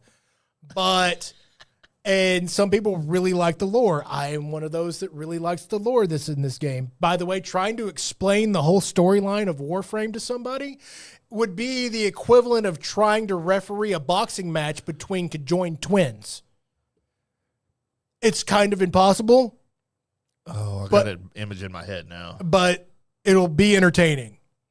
That's my description of trying to describe the storyline of Warframe. But so what we got is we got the incarnate weapons, we got 2 new proto frames, and then we also got to finally look at, you can probably look this up on your computer if you've got a second. Well, I'm doing our show. Of course I have a second. Okay. I was just typing AI. I just told ChatGPT to render an image of 2 conjoined twins boxing because now that's all I have in my head. I'll let you know what happens. I'm typing it in, making sure it'll pop up. Okay, that's what she said. So, yeah, there's a character that just uses guns. It's a Warframe, and she's getting a new skin. Ooh. So type in Mesa new skin. How do you spell Mesa? M-E-S-A. Okay, new skin. It is probably be the second. This the red image is the one you're looking for. Okay. Throw that up there on the screen here. The heirloom skin. This particular they've started this for a while to where every heirloom skin that they put out is pretty much, even though they're Warframes, they're less clothed, and they keep getting more or less clothed. Like my first heirloom skin I got for Valkyrie is there's no butt. There's nothing. Is that the one you were looking for? Yeah, it's just chaps. It's just chaps and barely covering Warframe nipples is what's happening. We did finally get a good look at what this looks like in the game during the stream, and it looks exactly like what you see here. So what is this? What is this thing? Is this a demon? That's a Warframe. Oh, that's just a Warframe. Yeah, that's just another Warframe that you can use. I'm kind of into it. I feel like I've had worse. Now, the cool thing that we did get to learn is that Mesa, you don't have to have the horns with her. She has an alternate cap or whatever, where it gives her cowboy-looking hat as well. Okay. So that's pretty dope. So we got that. Who's the chick from Thor's sister? Helena, yeah, with the horn, the bad chick from that one from when they destroy. Yeah, it kind of reminds me of that. A little bit. She was kind of hot too. A little bit of death there. Yeah, I can totally see that. The other thing this is the thing that I didn't think anybody would be excited for. I know there's a group of people that play this particular content on Warframe, but there's an update happening, and we are getting more railjack missions, which I don't understand. I hate the fact that I have to go play railjack missions. Railjack Define. Railjack is not only because normally a Warframe mission is you go in with your Warframe, you fight a bunch of bad guys, you do whatever thing that you've got to do, and then you either keep doing it for more stuff or you leave. That's pretty much a Warframe mission, right? This is, you have a railjack, which is a big spaceship that you've got to coordinate with other people that are on your ship to like shoot from, port side or shoot from, whichever.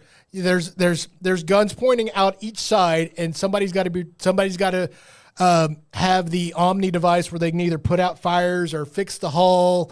There's all these things have got to happen. It's basically it's a naval battle in space, right? Gotcha. Is what's going on. So you've kind of got to have a pretty good team to run a high level railjack mission, which never happens. Never, unless you have a clan of people that are also really into railjack, you don't have a shot at really, because nobody there's no voice chat in Warframe. It's all type in the chat, which I'm on a PlayStation, so it's A, B. Do I need to buy you a PlayStation keyboard for C, Christmas? Maybe. Of all the Temu things you have in your house, you don't have one of those. I don't have one of those. I probably should get one so I could, or at least something that. Why is there no voice chat? I'm actually glad with that. You kind of get it. I really get it. I hate voice if somebody needs to send me a message, just type it in the chat and I'll see it. Yeah. But I don't have to put up with you excessively going, please do this, please do this, please do this in my ear. Yuck. Yeah, no, I am totally like bad sex. I am totally down. What if we had voice chat, or we didn't have voice chat for sex? What if you had to text your partner what you wanted them to do? I mean, that's on its way as soon as the robots get here. Man, I'm in. I hate hearing their voices sometimes. So, and sometimes the only reason why you're with them is because their voice is sexy. So, but we are getting more railjack missions, and I hope they don't give us, this is what I pray, DE. Give us something really super cool that's, if you go do railjack missions, you will get, but it has to be really, really cool. It can't just be kind of cool. Right. Like, the reason why I have went and done railjack missions is because there are certain Warframes that you have to go do railjack missions in order to acquire. Cool. I'll go do those or suffer through them, or I might just, go sell a bunch of stuff at the marketplace and then buy it with the platinum. By the way, you can tell your kids that they don't have to wait for stuff. If they just go acquire things that they can sell at the marketplace for platinum, then they can just give the platinum instead of waiting time. Do I have to pay money for that? No. Okay. All right. I'm in then. No, it's an in-game selling thing that I'll have to explain to them. Warframe is free. The only reason there's no in-game purchases. That there is in-game purchases, but you can get everything that's in the game without spending a dime. And you can also acquire the in-game money to buy things without spending a dime. It does take more work. Sure. Right? And that's the thing. You can either use your time or use your money. Yeah. That's really how you acquire that. And DE really doesn't care which one you do, because if it's your time, then you're spending a lot more time playing the game, and that adds to their numbers. Right. If it's your money, of course, they love that too, because it's money. So, and that's what keeps this whole thing going. And for many of y'all that are not Warframe fans, I understand it. Actually, I don't, because I really love the game. If you're a gamer, I don't know why you're not on it. I will say this. G does not like Warframe. It doesn't surprise me. He does not like Warframe. And why? Because he jumped on there and he said, I just shoot at the bad guys and they're dead. I don't understand. It's like, yeah. When you first jump on, all the bad guys are at level 1. So yeah, they're going to be easy to kill. So they're easy kills. Yeah. Yeah. They're trying to get it to where you will acquire more things by killing them. Right. That you'll be like, okay, cool. I've got this cool thing. And then now you're hooked. Yep. But it's like, it's not a challenge. And I've sent him many videos of me not being able to tell what's going on the screen, and I'm playing the game. Yeah. And I'm just gritting and holding on for dear life because there's so much of a light show and so many enemies in the screen that I'm just kind of hoping. I'm throwing and hoping is what I'm doing. So, and I'm also playing like levels, like at some points, like 500 and stuff, which is stupid. But thank you, Digital Extremes. Thank you guys for continuing to love the game and showing all other gaming people and devs, this is how you treat your players. So not like Rockstar. Rockstar does okay. Gearbox. Oh, they're the ones you don't like. You suck. You suck. And should hand over the things that you have to another development company that will actually care about their players. F you, and F you. Because you guys do not care about, you've already got their money and you don't care about delivering anything to your players. And that's the reason why everybody, or most of the people left playing your games. Hate you, Gearbox. So get a better name too. Gearbox. Throw up. So there you go. That's the first time I've ever attacked a gaming company on this show. It's not. All right. So there you are. There is Colby Sapp's Mystery Shotgun, everybody.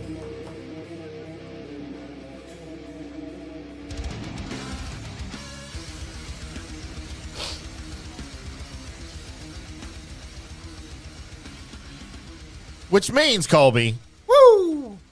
As we juggle the run sheet. Juggling. How many times have we said juggle the run sheet? Usually we don't even have a run sheet. I always have a run sheet. I just have to write it down. Here's my run sheet, boys and girls. The only time we ever actually have juggled the run sheet is because you misfired on what segment was supposed to go there. Internets. That's probably true. I don't need a run sheet because I don't know anything. Remember stuff. Just go based on what I'm doing over here.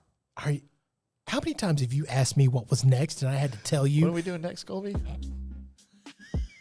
This is what we're doing next. This is Welcome into the Good, the Bad, and the Ugly. That segment of the show where I look through all the people that were born today. I find the people that are famous enough to write down on my list, make that list, and offer them up to you guys along with me and Tim so that we can decide separately who is the good person, who is the bad person, and who is the ugly person. Now, basically, this is the est. Who is the goodest person, who is the baddest person, and who is the ugliest person. Because there might be ugly people on here, but who do you think is the ugliest? Who do you think is the baddest? There might be a few bad people that are on here, and there might be a few good people, and who do you think is the goodest? So that's how we're working. Starting off today, you started off on that Rhett and Link show, and he's then went on to a First We Feast style show where he's doing a lot of the cooking that's on that show. And it's one Josh Scherer. He's 34. I always find his videos interesting. Usually the food he's making and the way he's explaining it is... Give me his name again. Josh what? Josh Scherer. Scherer. Okay. Does really good job with his videos, makes them very interesting. He's the first guy that introduced me to the idea that all Dr. Pepper is root beer and Coke mixed together. Okay, and look, I've tried that, and it's not the same. I mean, it's not bad. It's good. It's similar. It is very similar. There's a lot more flavors in Dr. Pepper, Colby. We know that because we live here. It is 27 flavors. I love Dr. Pepper. It is similar. It is similar. So... The idea that that's what they did, they're like, our two competing drinks that we have right now are root beer and Coke. Why don't we just put them together? That idea is... Well, whatever it was, it worked, right? It did work. It did. But again... Why are you yelling at me? Because you disagreed with me. I didn't disagree. Yes, you did. I had to talk you into it, the fact that we agreed. I had to talk you into agreeing. Fine, you win. Turning 57 years old today, one Gina Torres. How old? 53? 57. Oh, okay. People can't live that old. She can.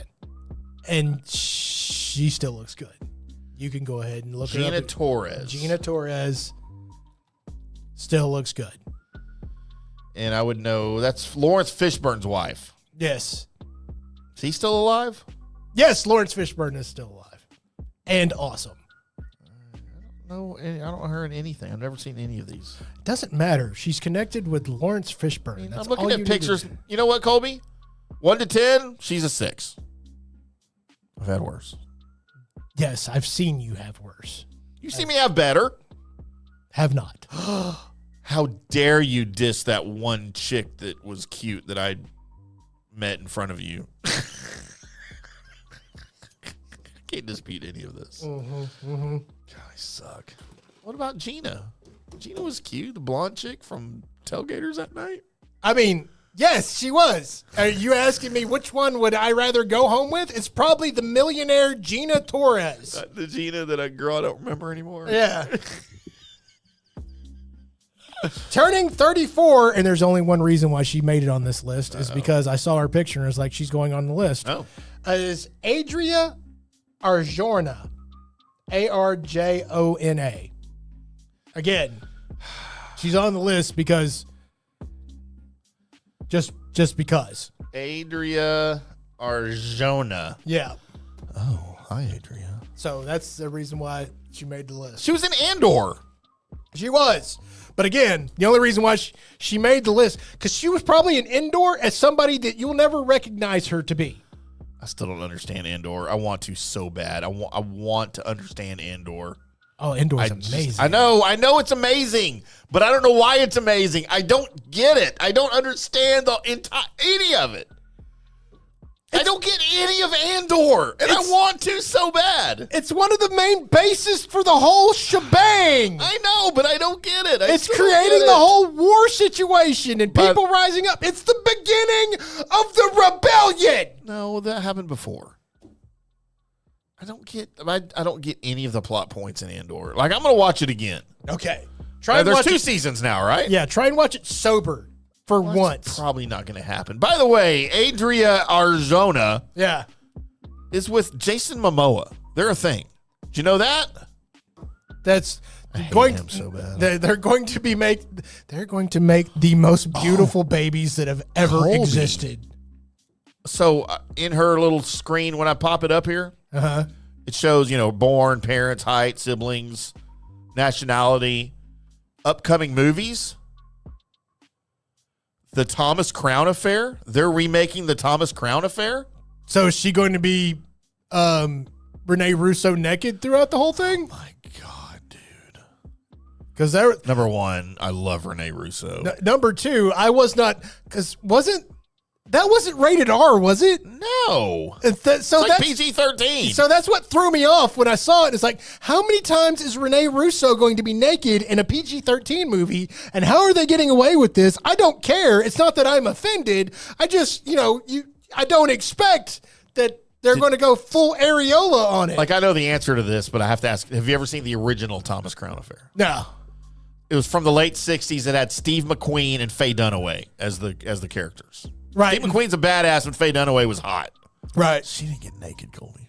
Well, that's, of course, the new Thomas Crown Affair is better. Okay, so I love I love the whole movie. Like, it was awesome. So now when I see, and also there's a movie called Man of Tomorrow that apparently she's going to be in. That's the Superman, right? Yeah, that's Woman of Tomorrow. Are you sure you're reading that? Man of Tomorrow 2027. They wrote that down wrong. Is scheduled to be released by Warner Brothers Pictures in the United States July 9th, 2027. It will be based on characters from DC, written and directed by James Gunn, the 4th film in the DC universe, and a follow-up to Superman. Okay, never mind. David Cornsweet and Nicholas Hoult star as Clark Kent, Superman, and Lex Luthor. So that's the next Superman movie. All right, Man cool. of Tomorrow, yes. That's what it says. And she's in it. Well, of course, because her old man's probably going to be in it. Probably. But is he going to be Lobo, or is he going to be Aquaman? No, it's Lobo. He's never being Aquaman again. Sheriff Lobo. Who's going to do Aquaman now? Probably somebody that looks more like Aquaman. I'm going. He never looked like Aquaman. I'm going to go out there. Not that I did not hate Jason Momoa as Aquaman. I thought it was amazing. But as far as having somebody that looked like the guy that used to throw water balls with Aqualad and riding seahorses, he didn't look like that guy. So Aquaman from the Saturday morning cartoons from the 60s. Yeah. Blonde hair. Blonde hair. That's Aquaman in the comics. That is Aquaman in the comics. So we got to find a blonde-haired dude. I'll do it, Colby. You're not. Let me put a wig on me. Just put a wig on Jason Momoa. How do you think Jason Momoa would look? Blonde, cleanly shaven, with short blonde hair. You know what? As far as the women are concerned, probably all right. Colby, I just saw the image of the conjoined twins boxing. I love AI so much. Okay, but now, I'm going to load this up because we're going to look at it in between segments. Okay. Oh my God, I don't know how to go from that to go into where I'm going. Passed away in 2015, but his birthday is today. It's Meadowlark Lemon. Dude. He once fought bad guys with Scooby-Doo. He did. Found the bad guy, too. So, Meadowlark Lemon, when I was a kid growing up, was the most famous of the Harlem Globetrotters. Oh, yeah. He was the face. It was like him and then the bald head guy that they kept slapping his head. Curly Neal? Yeah. Oh, my God. Dude, Meadowlark Lemon. He died in 2015? Yep. Dude, you're not kidding. There's some goods here. There is some goods here. Turning 26 years old today, one Javonte Williams. Cowboys running back. Did a lot better than everybody. How old is he, 27? He's 26. That's it? Yep. Holy crap. Did a lot better than everybody else thought he was going to do when he came over here. Oh, for sure. And, dude, when they re-signed him, yeah, we were both all for it. I love his game. Of course. I love his game. And it's because of him, Cowboys haven't drafted a running back this year. Because they don't need to. Turning 57 years old today. Always reminds me of what it looks like when somebody drinks lemon juice that doesn't have any sugar in it. Renee Zellweger. How old is she? She is 57. That's so old. And cute, but man, total pucker face. Yeah, I've never really known how I feel about Renee Zell. So, everybody that watches this show regularly knows that I have movie guilty pleasures. Yes. And, my favorite all-time movie guilty pleasure is Legally Blonde. Right. I watch it several times a month, and it never gets old because I love it. And I'm not even a fan of what's-her-face in the movie. I don't even care for her. I just really like the movie. Well, who is it? It's Reese Witherspoon. Yeah, not Alicia Silverstone. No, I'm into her too. Same people. But what was the movie Renee Zellweger was in? I want to say Driving Miss Daisy, but that wasn't it. What is it? I don't know. Bridget Jones' Diary. There you go. I stopped down for that, and all the sequels, I'm out. But the original one, man, I kind of dig it. By the way, another one is Notting Hill. I love that movie too. If we're writing down for reference, I don't like any of those movies. You wouldn't. Why would you? At all. I just wanted to throw out there as a reference point that I don't like any of those movies. Turning 62 years old today, Hank Azaria. Geez, how do we not know him, right? Brookmeyer. Right. Did you ever watch that show? What's that? Was it Brockmeyer? Brookmeyer? Brockmeyer. I mean, he retired from wrestling in the WrestleMania. What was the name of the Hank Azaria show? I kind of think you would dig it. Where he played a washed-up sportscaster. I don't know what you're talking about. Somebody told me about it. Yeah, it was Brockmeyer. Okay. I don't remember what network it was on. I streamed it a long time. It's like from like the mid-2000s. Yeah. But he plays this washed-up, like, major league broadcaster, baseball, whose wife leaves him, and he gets drunk on the air and goes on this rant during a game about his ex-wife and, like, this profanity-laden tirade. And, of course, loses his job and loses his career. But then he gets hired by this, like, minor league team in the middle of nowhere to come and broadcast their games. And it's about him kind of putting, of course, it's a comedy, but it's also a drama. I think you would dig it. Oh, and he's got this estranged son or something that is part of it. It was really good, dude. You lost me at dramedy. I'm out on dramedies. Dude, I think you would like, because Hank Azaria is awesome, dude. I think you would like it. Out on dramedies. I'll make you watch it, Colby. There's no way. Yeah. It was 4 seasons. It says 2017. I was way off about the time. Turning 50 years old today, and the further we get from his playing career, the more I realize that even though he played for a team that I despised, that probably the greatest at the position that I ever saw play, Tim Duncan. Stop it. Tim Duncan couldn't hold Dirk's jock. I'm just kidding. Yeah, he was way better than Dirk. I mean, I love Dirk. I just hated Tim Duncan. I hated him. You know what? I don't think I only hated him because of he played for the Spurs. I hated him at Wake Forest. And I think it's just because of the stupid look he always had on his face. He had just the stupidest, dumbest, idiotic look on his face all the time. Right. And I freaking hated it. Once you realize that he hardly said anything during the game, and that because Kevin Garnett has described how Timmy would trash talk you, and it would be, ooh, almost got me. Yeah. Ooh.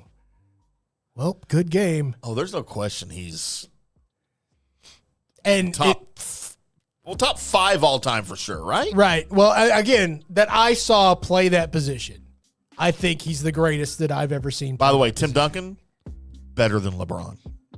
I think so, yeah. Yeah, he's higher on my list than everyone's higher. You know who else is higher on my list? Brad Davis. No. Better than LeBron. The main problem that will always be with LeBron, and one that I probably look past more than you do, is the fact that he had to go call his buddies in order to start winning championships, instead of fighting, and breaking through. And part of that was the fact that he was trying to do it in Cleveland. And I don't think Cleveland is a place that has ever been able to put together a team. They ended up winning a couple, right? Yeah. With him? Not the first attempt, I don't think. No, because if he hadn't left, he was going down the route of Allen Iverson, of those guys being really, really, really good and really tough to stop in the East. But then once you went up against whoever was in the West, you weren't going to win. Okay, well then, look, I don't want to get off on a tangent, LeBron James tangent, but if he'd have won one title in Cleveland, but played there, and I don't think he'd still be playing if he was stuck in, but only played there, say, a 17-year career. Right. But he won a title in Cleveland, and he was with Cleveland his entire career. Is his legacy better, worse, or the same than now when he's got, 5 titles, but he's also lost like 7? Oh, it's better now. The better now than if he stayed with. See, I disagree. See, and the main reason is because of how many times that he's went there. Like we don't besmirch a little bit like Jim Kelly going and losing, but also it adds the fact that he went there. Right, he went there twice in a row, or 3 times, however many times it was. Yeah. The same with he's been in 10 NBA finals. Right, and he's won half of them. Right. Yeah. See, I think I don't know. I think his legacy, he destroyed his own legacy. It could because he's played so long and because of the way he plays now. It's just everyone hates it. I think the length only adds to his legacy, and I think the length is one of the main things that's going to extend his legacy. Well, but now he has to resort to flopping and all of the crap that everyone hates watching him do. He's not the only one that does that. You want to talk about the Spurs back in the day? I mean, hell, Bruce Bowen.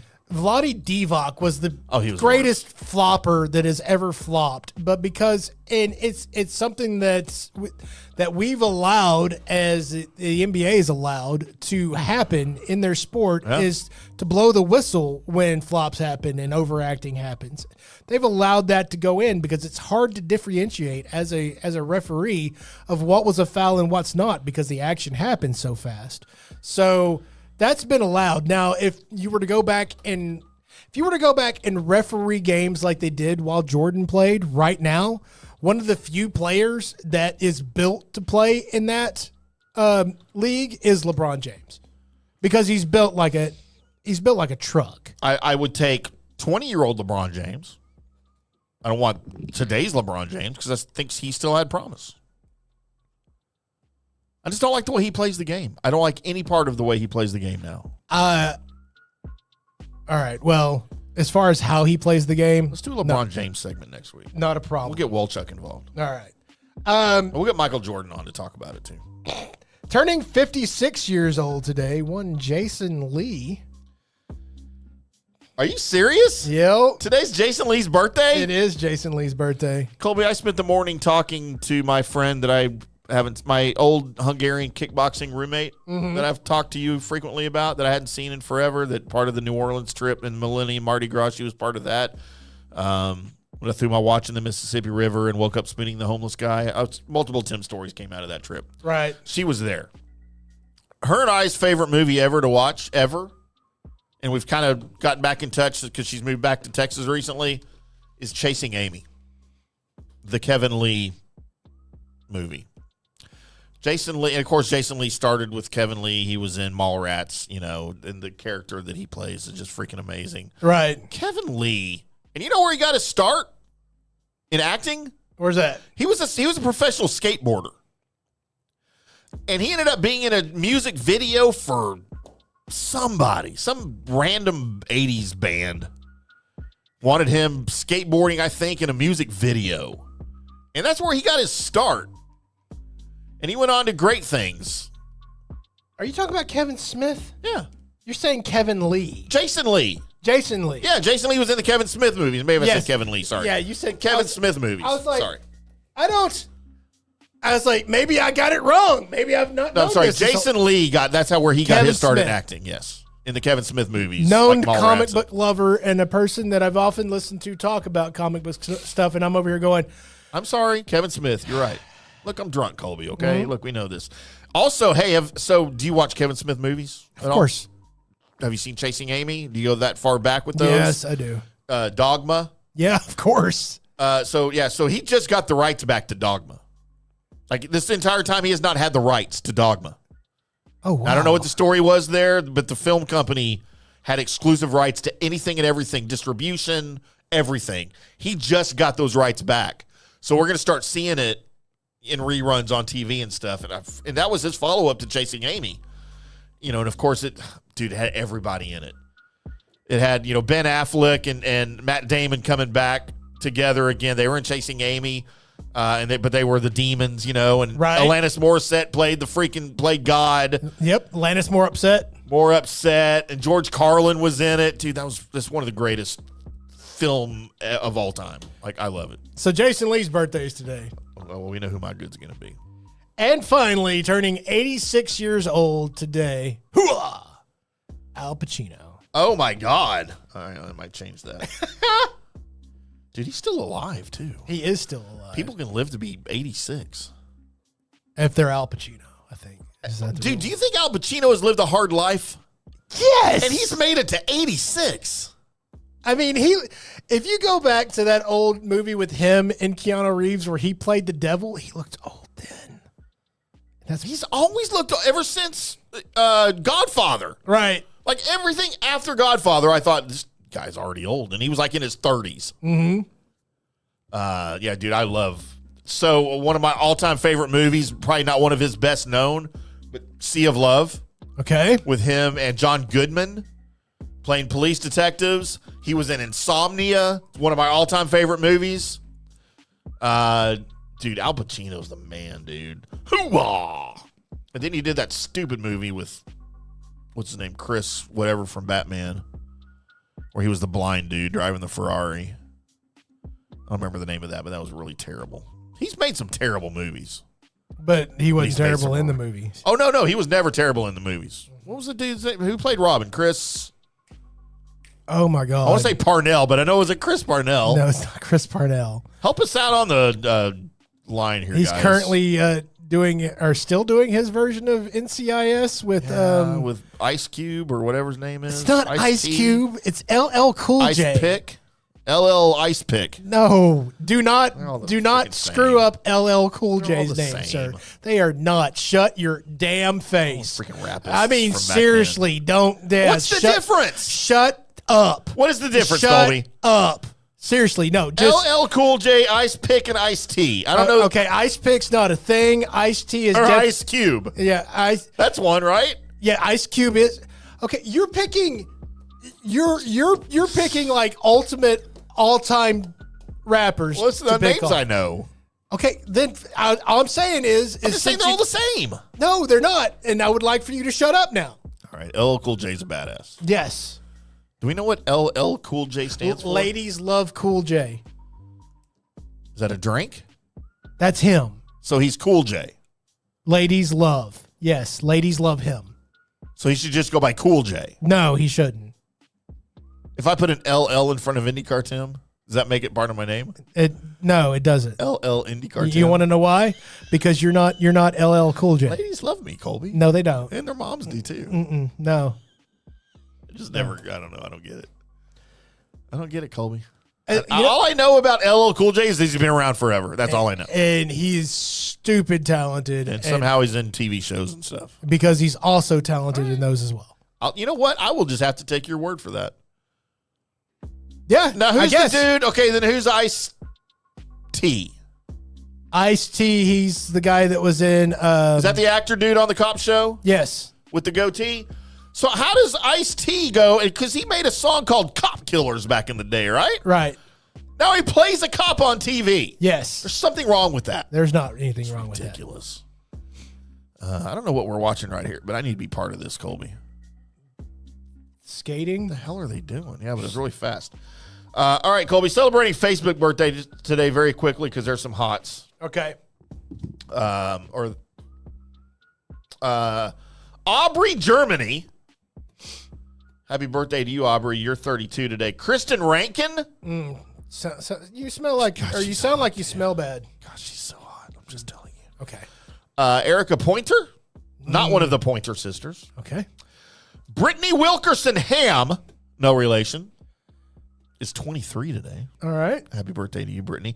Haley Torres is 34. Happy birthday to you. Colby, our buddy, friend of the show, Ron Gallagher. Oh, 57 years. I'm sorry, Ron. Your days are numbered if you're 57. Right. I don't know what to tell you. Go pop a watermelon for us. I almost said Wallermelon. I think he's got grandkids. How do people who have grandkids leave and live? Nah, you have grandkids. No, I don't. That you don't know There's of. no way. No, I know all my kids, and I know that I don't have grandkids because they know they'll die if they have kids. So anyway, yeah, there's your Facebook birthdays, Colby. So, which means I guess it's time for me to go with my good Colby. Mm-hmm. Al Pacino. Oh, all right. How do you not, dude? I don't even have to look at the. That's why you saved him for last, isn't it? No, I mean, I usually save the best for last. You do. You always do. I mean, it could have been. It was going to be Jason Lee. Right. So the fact that Al Pacino bumped Jason Lee tells you a little bit of something about where I am. My bad. Well, duh, Tim Duncan. Okay. I mean, there's zero question because he's a spare. He has a stupid face. Colby, my ugly. Man, I really wanted to go Tim Duncan there too. I believe I'm going to go Renee Zellweger. She looks like she got stung by a bee in her face. Again, just always reminds me of she's trying to really like suck on a thick substance. So she's got all the suction trying to happen with her face. She always looks like she's just got done crying. Right. Dumb. All right, my good. And out of all of these, Probably the one that has affected my life the most is because he was on Scooby-Doo. Is Meadowlark Lemon. You have to go Al Pacino. I do not. He was never on Scooby-Doo, sir. Do we know that for a fact? I think I do. He might have been on Scooby-Doo. I don't think he's ever been on. If Al Pacino was on Scooby-Doo, would that make him your best ever? Yes. Al Pacino's career is incomplete, Colby. It is. He was never on Scooby-Doo. He's got to go join the mystery gang. What do we do now, Al? I don't know. Well, let me tell you. I don't know Al Pacino. Let's split up and look for clues. Split up and look for Robert De Niro. My bad. And you know what? I hate to, but really, you're right. It's Tim Duncan. Yeah. And it's, again, the most respect ever for a rival that I could ever have probably belongs to Tim Duncan. Terrible. And my ugly, I'm going to go Al Pacino. Really? Yeah. I think he's kind of good looking for 86. Compared to all the rest of these people, it was either Al Pacino or Hank Azaria. What about Renee Zellweger? We just said how ugly she was, and you agreed. Actually, I just said her face looked like she was trying to suck on something that was solid. All right. But that doesn't mean you look bad. I mean, Meadowlark Lemon probably looks pretty bad right now. He's been dead for 11 years. Yeah, can't do that to my good. Can't do that to my good. So there you go. If you say so, Colby. There it is. There is our good, bad, and ugly. And that's also all the time we have for you today, kids. Wait, we got to show our picture. How is that? Oh, it is. Oh, my God. We don't even get to do news and notes? No. All right. Well, we got to show our photo of the conjoined twins boxing each other, Colby. Okay. Because we teased it. If y'all are listening to the recorded podcast, I apologize. Go back and look at the last couple of minutes of our video because it's where you get it right now. Okay, the guy in the red.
That's going to do it for this edition of the Colby Sapp IndyCarTim Show. We will be back next week with your full Dallas Cowboys NFL Draft recap. Zach Walchuk from 105.3 The Fan and the G-Bag Nation here to help us along with that. And more debauchery, more celebrity birthdays, and more head-scratching comments. We didn't get into snorting chocolate ants again this week. Thank God. We may get into some other things. Maybe penis talk next week. I'm not going to promise anything. You're not going to rule out penis talk. It could happen. I never do. Until noon o'clock Central Time, 1 o'clock Eastern next Saturday, boys and girls. I'm IndyCarTim. That is Colby Sapp. We'll see ya.